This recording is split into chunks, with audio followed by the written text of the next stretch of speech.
انہوں نے یہ بات کی کہ جو نیب کے ساتھ انہوں نے تشویش کا اظہار کیا، 40 لاز ہیں، اس میں 34 میں یہ ترمیم لے کر آ گئے ہیں، اس کا مطلب ہے کہ نیب کو ختم کر دو۔ دیکھیے عمران خان صاحب مسلسل لوگوں کو گمراہ کر رہے ہیں۔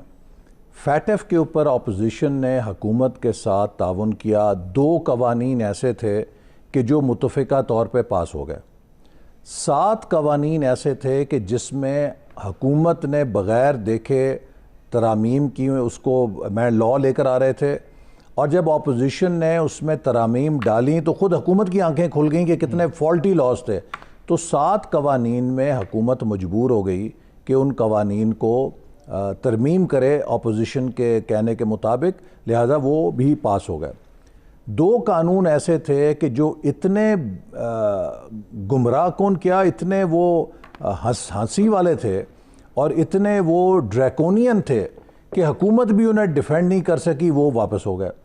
باقی یہ جو 3 رہ گئے تھے، اس میں کچھ شکیں تھیں جن کے اوپر ہمارے کیا تحفظات تھے۔ دیکھیے اصل بات یہ نہیں ہے کہ ہمیں کس بات کا ڈر ہے، ہمیں تو حکومت نے پکڑ لیا، ہم سب جیلیں دیکھا ہیں، اب دوبارہ کیا پکڑ سکتے ہیں، اگر پکڑ بھی لیں گے تو کوئی فرق نہیں پڑتا۔ آپ نے یہ فیصلہ کرنا ہے کہ پاکستانی ریاست کس طرح کی ریاست بنے گی۔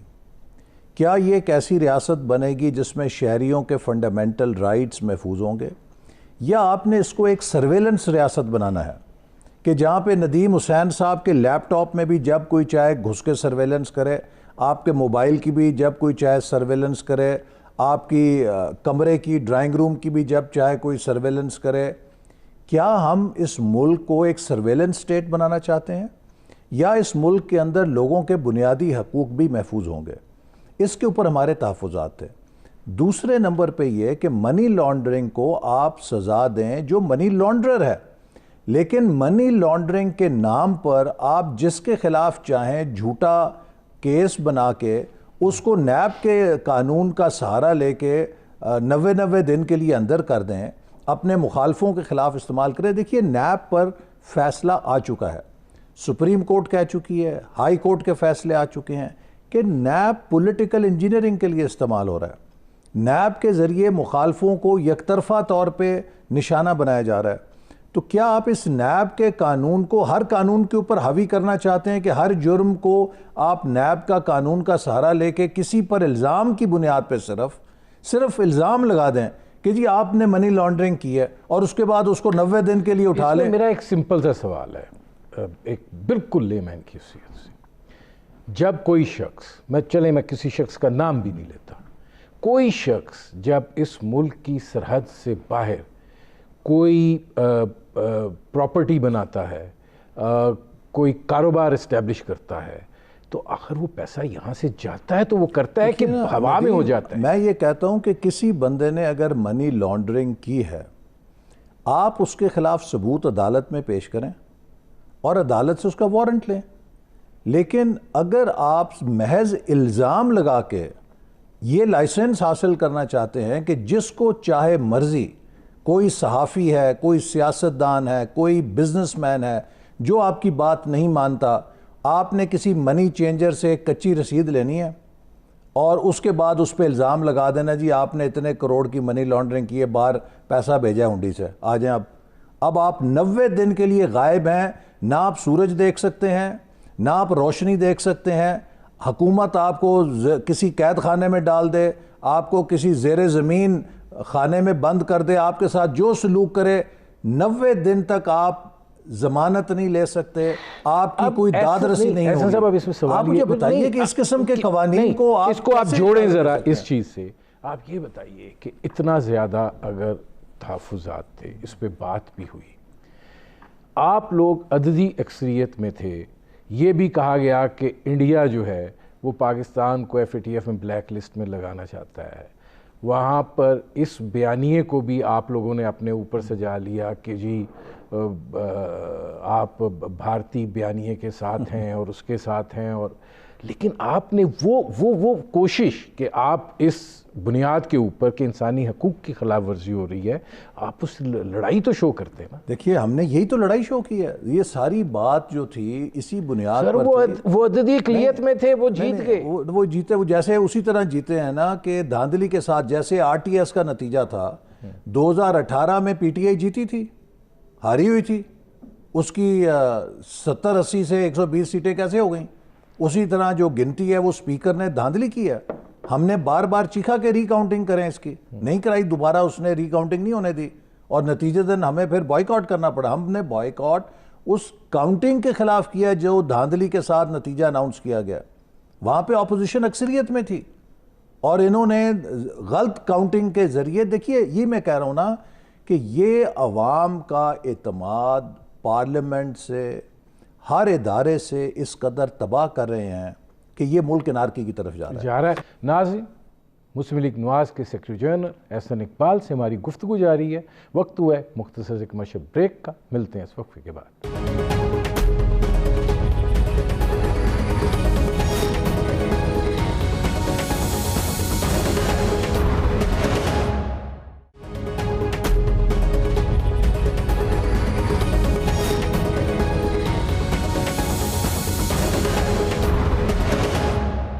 Welcome back. ناظرین، میرے آج کے مہمان احسن اقبال، مسلم لیگ نواز کے سیکرٹری جنرل. اب اس میں احسن اقبال صاحب یہ فرمائیے گا کہ تاثر یہ ابھرا، اب یہ بیانیہ چل پڑا ہے کہ آپ اپنے اس جو بل تھے ان کو آپ اپنے مفادات کے تحفظ کے لیے بارگیننگ چپ کے طور پہ استعمال کرنا چاہتے تھے، وہ نہیں ہوا. اور دیکھیے ہم نے کیا بارگیننگ کرنی تھی؟ مجھے بتائیں نا، کوئی مجھے سمجھائے کہ ہم نے کیا بارگیننگ کرنی تھی. ہم تو سارے نیب کو بھگت رہے ہیں، اور کیا بارگیننگ کرنی ہے؟ آگے 1992 نواز شریف صاحب کے مقدمے آپ کے سامنے ہیں کس صورت میں ہیں. شہباز شریف صاحب روزانہ بھگت رہے ہیں، ان کے خاندان کی خواتین کو انہوں نے نہیں چھوڑا، ان کی بیٹیاں عدالتوں میں جا رہی ہیں. اس کے بعد ہماری پوری شاہد خاقان عباسی، میں، ڈاکٹر مفتاح اسماعیل، سعد رفیق، رانا ثناء اللہ، کون پیچھے رہ گیا؟ ہم سب تو بھگت چکے ہیں. اب ہم نے کیا کنسیشن لینا ہے؟ مجھے بتائیں. ہم نے تو سزائے موت کے جو قاتل ہیں ان کی چکیوں میں جا کے وقت گزار لیا ہے، جہاں آپ لوگ ذرا تھوڑے گرم سردی گزارتے ہوں گے.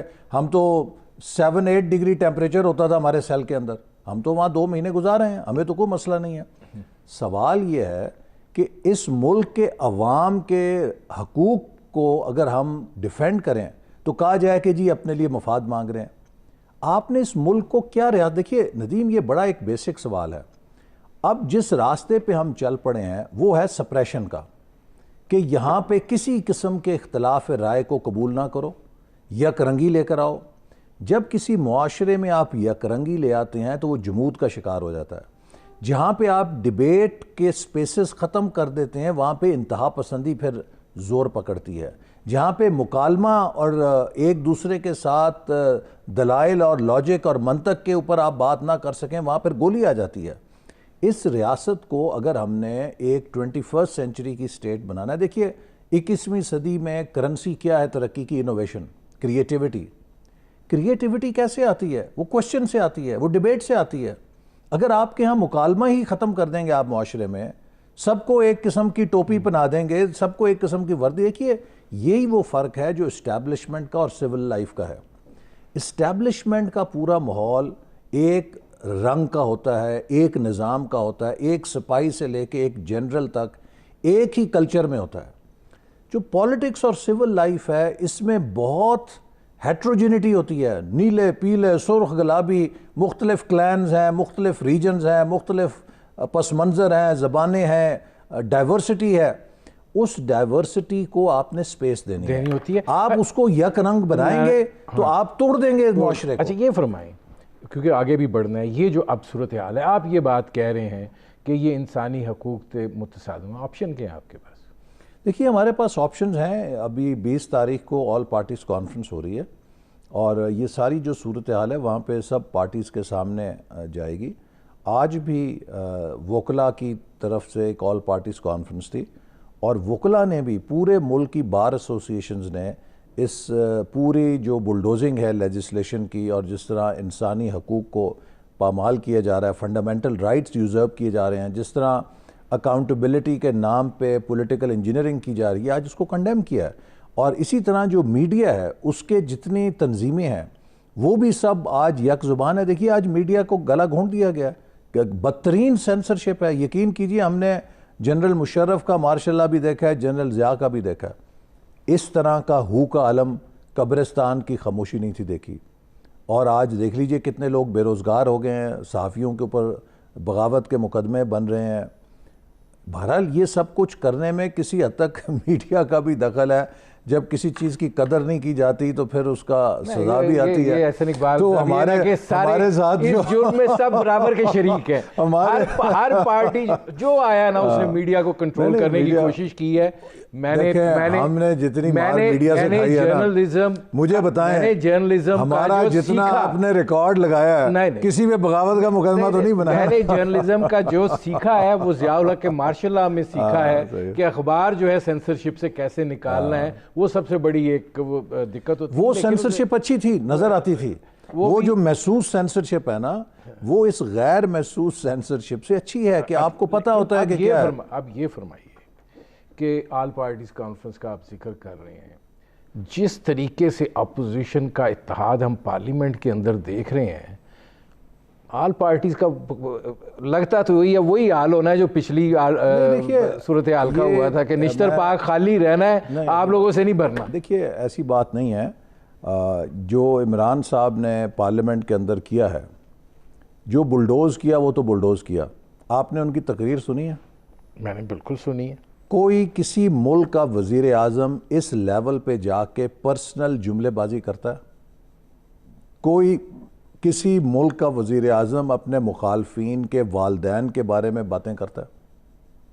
یعنی کہ ایک کاؤنسلر لیول کا جو شخص الیکشن لڑتا ہے اس کے اندر بھی کچھ اخلاقیات ہوتی ہے، اس کے اندر بھی کچھ رواداری ہوتی ہے۔ اب جس سطح کے اوپر یہ وزیر اعظم صاحب گفتگو فرماتے ہیں تو یہ تو ہم سب کا بھلا کر رہے ہیں، انہوں نے تو اپوزیشن کو اور جوڑ دیا۔ جس طریقے سے بلڈوز کیا، جس طریقے سے وہاں پر کسی کو اجازت نہیں دی، نہ لیڈر آف کبھی ہوا یہ لیڈر آف اپوزیشن کو بولنے سے روکا جائے۔ پارلیمنٹ کی یہ روایت ہی نہیں، رول ہے کہ لیڈر آف ہاؤس اور لیڈر آف اپوزیشن وہ یہ کہتے ہیں کہ جنہوں نے ترمیمیں ڈالی ہوئی تھی وہ بول لیتے، شاید خاقان عباسی صاحب بول سکتے تھے، بول لیتے۔ لیڈر آف اپوزیشن اور leader of house they enjoy the prerogative کہ جب بھی وہ فیٹ پہ ہوں دے آر گیون مائک۔ یہ پارلیمان کا رول بھی ہے اور پارلیمان کی روایت بھی ہے کہ leader of opposition and leader of house are never interrupted. ان کا یہ بنیادی حق ہے، وہ کسی وقت بھی کھڑے ہو کے اپنی بات کر سکتے ہیں۔ اس سپیکر نے عمران صاحب اور ان کی حکومت کے کہنے پہ وہ روایات بھی پامال کر دی، نہ لیڈر آف اپوزیشن کو بولنے دیا، نہ کسی پارلیمانی لیڈر کو بولنے دیا۔ آج بھی یہی ہوا اور اس کے اوپر پھر بائیکاٹ ہوا، کورم ٹوٹ گیا۔ بات یہ ہے کہ آپ یہ کس قسم کا جمہوریت چلانا چاہ رہے ہیں؟ یہ تو فیشزم ہے، یہ تو ہٹلر کی پالیسیز ہیں۔ یہ تو میرا خیال ہے مودی سے بہت متاثر ہیں۔ جس قسم کی فیشزم مودی کر رہا ہے اسی قسم کی فیشسٹ پالیسیز عمران صاحب کر رہے ہیں پاکستان۔ یہ فرمائیں احسن اقبال صاحب، بات یہ ہے کہ بلڈوز کر دیا پارلیمنٹ کے اندر، ہسٹری رہی ہے، جتنی بھی حکومتیں آتی رہیں اور حکومت کرتی رہیں، جو پارلیمانی ڈیموکریسیز رہی ہیں، ہم نے وہاں پہ بلڈوز ہوتی ہوئی چیزیں دیکھی ہیں۔ میرے بھائی آپ کو میں صرف دیکھیں نا، ہم 5 سال رہے ہیں، 5 سال ہماری حکومت تھی۔ آپ مجھے بتائیے کبھی ایک دفعہ لیڈر آف اپوزیشن کو فلور ڈینائی کیا گیا ہو؟ خورشید شاہ صاحب تھے 2-2 گھنٹے بولتے تھے، 3-3 گھنٹے بولتے تھے، جب بھی کھڑے ہوئے بولے۔ اسی طرح جب پیپلز پارٹی کا دور تھا، اس وقت چودھری نثار علی لیڈر آف اپوزیشن تھے، وہ جب کھڑے ہوتے تھے بولتے تھے، ان کو کوئی روک نہیں سکتا تھا، وہ ان کا حق تھا۔ دیکھیے اب تو مجھے لگتا ہے کہ قومی اسمبلی میں بعض اوقات مجھے اب یہ محسوس ہونے لگ گیا، اتنی گھٹن ہے وہاں پہ کہ ہم کس ایوان میں بیٹھے ہیں۔ یقین کیجئے کہ ون کویسچنز کہ عوام کی کیا توقعات ہیں۔ ہم ایک کہتے ہیں کہ یہ سوورن ہاؤس ہے جو بڑا ایک اعلیٰ جمہوریت کا ادارہ ہے، جس طریقے سے اس کو ریگولیٹ کیا جا رہا ہے، جس طریقے سے اس کے گلے پہ پھندا پڑا ہوا ہے، بعض اوقات آپ کو یہ سوچنا پڑتا ہے کہ کیا از اٹ ورتھ اٹ کہ یہاں پہ میں بیٹھا ہوں، کیوں بیٹھا ہوں؟ یہ تو بدترین پستی پہ قومی اسمبلی کو لے آئے ہیں، اور یہی وجہ ہے کہ جب اس طرح کی روایات آپ بناتے ہیں تو لوگوں کے اندر ایک متنفر ہوتے ہیں وہ جمہوری نظام سے۔ بریک لینا پڑ رہا ہے۔ ناظرین، مسلم لیگ نواز کے سیکرٹری جنرل احسن اقبال سے ہماری گفتگو جاری ہے۔ ایک مختصر سے کمرشل بریک کا وقت ہوا ہے، ملتے ہیں اس وقفے کے بعد۔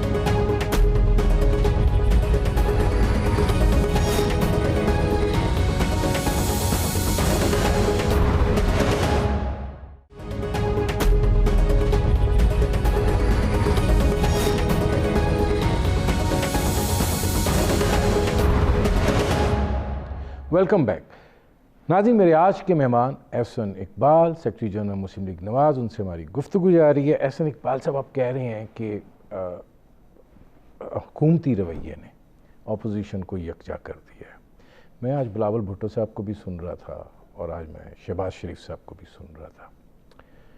بلاول بھٹو صاحب نے اپنی پارٹی کی تاریخ اور اس کی قربانیوں کا ذکر کیا، اور اس میں شہباز شریف صاحب نے اپنی ستائش کا جو ہے وہ حصہ ڈالا۔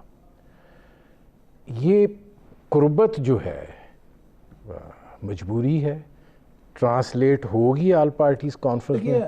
پہلی بات یہ ہے ندیم، یہ بات آپ پیش نظر رکھیں، اپوزیشن ایک جماعت نہیں ہے، اس میں مختلف جماعتیں ہیں، اور ہر جماعت انٹائٹلڈ ہے اپنی ہسٹری کو، اپنے موقف کو، اپنے منشور کو۔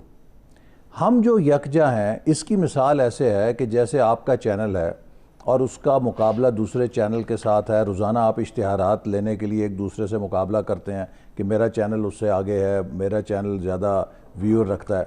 لیکن اگر پیمرا آپ کی آزادی پر حملہ کرے، آپ کے لائسنس کینسل کرنے کا نوٹس جاری کرے، تو آپ کی ساری انڈسٹری اپنے اختلاف چھوڑ کے اکٹھی ہو جاتی ہے نا۔ پھر آپ اکٹھے ایک ایسوسیشن جو ہے آپ کی پاکستان براڈ کاسٹ ایسوسیشن، اس کے چھتری کے نیچے سب اکٹھے بھی ہو جاتے ہیں آپ۔ اسی طرح جمہوریت میں بھی میں سمجھتا ہوں کہ یہ میچورٹی کی علامت ہے کہ وہ تمام سیاسی جماعتیں جو اپنا اپنا پروگرام رکھتی ہیں، جن کے پروگراموں میں اختلاف بھی ہے، ان کی تاریخ اور پس منظر بھی ہے، لیکن وہ اتنے اب میچور ہو گئے ہیں کہ وہ سمجھتے ہیں کہ جہاں جمہوریت کا بات ہے، لارجر کاز کا مفاد ہے، جہاں پہ اس کامن گراؤنڈ کا سوال ہے جو ہمیں سپیس فراہم کرتا ہے، اگر اس پہ کوئی حملہ ہے تو ہمیں مل کر مقابلہ کرنا چاہیے۔ لیکن آپ نکالیں گے کیا آل پارٹیز کانفرنس میں سے؟ یہ دیکھیے، یہ تو اب آپ کو انتظار کرنا چاہیے، تھوڑا سسپینس رہنا چاہیے، لیکن ایک بات جو آپ پہلے کر رہے تھے نا، میں اس کے اوپر پھر آؤں گا۔ دیکھیے، عمران خان نے اور ان کی پوری پی ٹی آئی اس وقت سوشل میڈیا پہ لگی ہوئی ہے کہ ساری اپوزیشن جو ہے یہ انڈین ایجنٹ ہے۔ کیا ہم نے پاکستان میں غداری کے سرٹیفکیٹ دینے کا انجام دیکھا نہیں ہے؟ اگر ایک حکومت یہ سمجھتی ہو کہ وہ محب وطن ہے، حب الوطنی کا ٹھیکہ اس کے پاس ہے، اور جو اس سے اختلاف کرتا ہے وہ غدار ہے، وہ انڈیا کا ایجنٹ ہے، میں سمجھتا ہوں کہ ان کے دماغ کا کوئی ایکس رے کرانا چاہیے۔ ہم سب پاکستانی ہیں، جمہوریت کس بات کا نام ہے؟ دیکھیے، میں پی ٹی آئی کو غدار نہیں کہہ سکتا، مجھے عمران خان کے ساتھ شدید اختلاف ہے، لیکن میں یہ نہیں کہہ سکتا کہ یہ انڈیا کے ایجنٹ ہے۔ وہ پاکستانی ہیں، جو پی ٹی آئی کو ووٹ دیتے ہیں وہ بھی پاکستانی ہیں، پیپلز پارٹی کو جو ووٹ دیتے ہیں وہ بھی پاکستانی ہیں۔ ہمیں اس بات کو تسلیم جب تک کرنا نہیں آئے گا کہ ہماری رائے جدا ہو سکتی ہے، ہمارا نظریہ جدا ہو سکتا ہے، لیکن ہم سب پاکستانی ہیں اور ہم سب پاکستان کے ویل وشر ہیں۔ ہمارے یعنی کہ آپ نے جیسے یہاں سے جانا ہو ایک شہر سے دوسرے شہر، ہو سکتا ہے کہ روٹ کا فرق ہو، آپ کہ میں نے اس روٹ سے جانا ہے، میں کہوں اس روٹ سے زیادہ بہتر ہے، کوئی کہہ نہیں اس روٹ سے بہتر ہے، منزل سب کی ایک ہے، ہم سب پاکستان کو مضبوط دیکھنا چاہتے ہیں۔ اب اس میں اسی سے ریلیٹڈ میرا ایک سوال ہے، آپ یہ سمجھتے تھے کہ منی لانڈرنگ کا جو بل ہے وہ بنیادی انسانی حقوق کے خلاف ہے، اس کے اوپر آپ لوگوں نے ایک سٹینڈ لیا، سینٹ میں آپ کی اکثریت تھی، آپ نے اس کو مسترد کروا لیا، گو کہ بڑی تھن، اس کے بڑا کلوز وہ بھی تھا، بس ہو گیا، پتہ نہیں کس طرح ہو گیا مسترد۔ اس کے بعد اگر آپ یہ سمجھتے تھے، مخالفت آپ کر رہے تھے، کرنا آپ کا رائٹ ہے، کوئی ڈینائی نہیں کرتا، لیکن یہ جو بیانیہ اس کے ساتھ منسلک ہوا کہ آپ نے اس کو نتھی کیا ہے اپنے آپ کو نیب کے اثر سے نکالنے کے لیے، وہ پھر کیوں اس تاثر کو کیوں پیدا ہونے؟ آپ کو سمجھایا ہے کہ نیب سے کیا نکالنا ہے، ہم تو سب بھگتی کھڑے ہیں نیب، اور کیا توپ چلا لینی ہے نیب نے, کوئی 6 مہینے بھگتا ہے, وہ کوئی 1.25 سال ترمیمیں بھگتا یہ ہے. لے کر آگے جس کے نتیجے میں ان کے کیسز بھی ختم ہو جاتے ہیں, جس کے نتیجے میں ہم صرف یہ کہتے ہیں کہ سپریم کورٹ نے جو آبزرویشنز دی ہیں, جو اسلامی نظریاتی کونسل نے آبزرویشنز دی ہیں کہ اس میں جو شکیں ہیں وہ غیر اسلامی ہیں, آپ ان کو نکال دیں. دیکھیے انصاف کے اوپر تو ہونا چاہیے نا. مثال کے طور پہ اگر اس ملک کے اندر کوئی بندہ 50 لوگوں کو 100 لوگوں کو قتل کر دیتا ہے, اب یہ جو واقعہ ہوا ہے سیالکوٹ موٹر وے کا, کتنا گھنونا جرم ہے, گھنونے سے گھنونا. اس مجرم کے لیے بھی 14 دن کا ریمانڈ ہے, اور آپ نیب کے قانون کے تحت کسی پر جھوٹا الزام لگا کے 90 دن کا ریمانڈ لے کے اسے غائب کر دیتے ہیں. کیا یہ ناانصافی نہیں ہے؟ اور پھر عدالت میں جا کے یہ ثابت ہوتا ہے کہ آپ کے پاس کوئی کیس نہیں تھا, کوئی بنیاد نہیں تھی, آپ نے لوگوں کو ناجائز رکھا. جن لوگوں کو 1 سال 6 مہینے آپ نے ان کے بچوں سے دور رکھا, ان کے فیملیز کی کردار کشی کرائی, ان کو ذہنی اور جسمانی اذیت میں رکھا, کون اس کا جواب دے گا؟ کوئی یہ دیکھیں نا, یہ صرف حکومت تو نہیں ہے. 2 سوال آپ سے پوچھنے لگا ہوں تاکہ لوگ آپ کی سہولت کے لیے. آپ سمجھتے ہیں کہ یہ آئین کے بنیادی پیرامیٹرز کے خلاف ہے؟ آئین ہر شخص کو اس کے بنیادی حقوق دیتا ہے کہ آپ کو اس وقت تک انوسینٹ سمجھا جاتا ہے جب تک you are not proven guilty. NAB کا جو قانون ہے یہ الٹا ہے اس لحاظ سے. ہمارا جو آئین اور قانون کہتا ہے کہ آپ کو گلٹی ثابت کر دیا گیا ہے, اب آپ اپنی انوسینٹ ثابت کریں. تو یہ تو پورا نیب کا قانون ہی ہمارے آئین کے ساتھ متصادم ہے. اور میں حیران ہوں کہ ہماری عدالتوں نے کیوں نہیں اس کو سٹرائک ڈاؤن کیا. جب 18ویں ترمیم ہوئی تو اس کے اندر ججز کی جو اپوائنٹمنٹ کی بات آئی تو عدالت نے اس کا تو نوٹس لے لیا کہ نہیں جی, ہمارے خیال میں یہ آپ بڑا ٹرانسگریس کر رہے ہیں, پارلیمنٹ کے حدود بڑھا رہے ہیں, اور آپ یہ ترمیم اگر واپس نہیں کرتے تو ہم پوری کی پوری 18ویں ترمیم ختم کر دیں گے.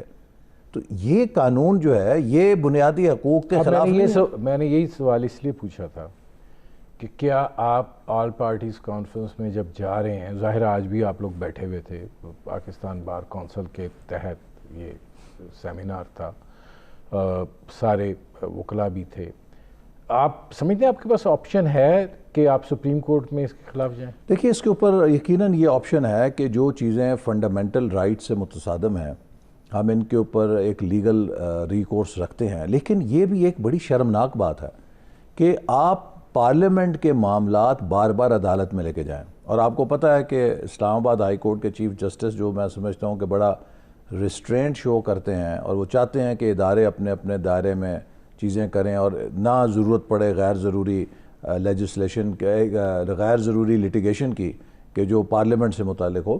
لیکن جب آپ اتنے گراس وائلیشنز کریں گے, اب مثال کے طور پہ دیکھیے اسلام آباد ہائی کورٹ نے ایک حکم دیا ہے کہ اسپیشل اسسٹنٹ اور ایڈوائزر اس کا کوئی ایگزیکٹو رول نہیں ہو سکتا. جتنی لیجسلیشن ہوئی ہے وہ ایڈوائزر ٹو پرائم منسٹر نے وہاں لے کی ہے. یہ بات تو لکھی ہے کہ ایڈوائزر پارلیمنٹ کی بحث میں شرکت کر سکتا ہے, وہاں بیٹھ سکتا ہے, لیکن وہ ایگزیکٹو فنکشن پرفارم نہیں کر سکتا. یہ ایگزیکٹو فنکشن تھا. آپ نے فروغ نسیم صاحب کا جواب سنا ہوگا. وہ بالکل انہوں نے کہا جی میں نے بس وہ جسے کہتے ہیں نا, انہوں نے ہوائی جواب دے دیا ہے. Technically he was wrong. جو اسلام آباد ہائی کورٹ کا فیصلہ ہے اس میں بہت وضاحت کے ساتھ لکھا ہے اسپیشل اسسٹنٹ اور ایڈوائزر یہ نہ اسپوکس مین ہو سکتے ہیں, نہ یہ ایگزیکٹو آفس بیرر ہو سکتے ہیں, یہ صرف معاونت کر سکتے ہیں. تو جو ایڈوائزر ہے اس نے تو وہاں پہ وہ بلز لے کی ہیں, that is an executive function. آپ یہ نہیں سمجھتے کہ حکومت جو ہے کل اس کے اعتماد میں بھی اضافہ ہوا ہے, اس کو آگے کی جو سوچ رہے ہیں اس کی تقویت بھی ملی ہے, اور اپوزیشن جو ہے وہ بہت ایک کمزور. ویسی بات نہیں. دیکھیے ہم تو کہتے ہیں اور اعتماد میں اضافہ ہو اور ہم حقیں کریں گے. ابھی ان کی دیکھیں جو ہوتا ہے نا کمپٹیشن میں وہ بڑے ہوش کے ساتھ چلتا ہے. یہ تو کمپٹیشن میں ایسی حماقتیں کر رہے ہیں, اگر ان کو اعتماد ہو گیا تو یہ تو میں کہتا ہوں مزید حماقتیں کیا میگا حماقتیں کریں گے. تو ٹھیک ہے, ہمیں تو فائدہ ہے. میرے پروگرام کا وقت ختم ہو رہا ہے. بہت شکریہ احسن اقبال صاحب. ناظرین, آپ نے مسلم لیگ نواز کے سیکرٹری جنرل احسن اقبال کی گفتگو سنی. اب تک کے لیے اتنا ہی. اجازت دیجیے. اللہ حافظ.